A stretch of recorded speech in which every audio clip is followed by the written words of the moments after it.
This is a blind reaction. I know who it is, but I have no idea what he's saying.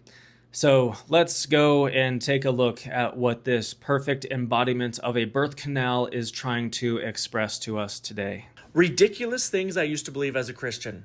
A former pastor, now turned atheist. That prayer actually heals people. You see, I was told by the church my entire life that this was scientific fact, and I absolutely... Wait, so prayer is scientific fact? You were told that? You were told that science, which can literally only account for that which is in the natural world, is somehow now measuring something that is a supernatural, miraculous occurrence. That's your basis for this argument? bought it. But when I started to take a look at the evidence, that belief fell apart quickly. The biggest study on prayer was done in 2006 with thousands of heart patients. Some were being prayed for, some weren't, and some even knew they were being prayed for.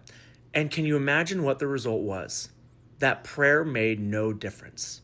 The people who were prayed for healed at the same rate that those that weren't being prayed for. And here's the kicker. The only group that did worse were the ones who knew they were being prayed for. Why? Anxiety. They thought that if people were praying for them, they must be really sick. So no, prayer does not heal. It does not change the outcome. It only creates the illusion of comfort. And believing otherwise, well, that's one of the dumbest lies that I ever fell for as a Christian. Yeah, that is a really dumb lie that only dumb people would believe, to think that prayer in and of itself is healing anybody.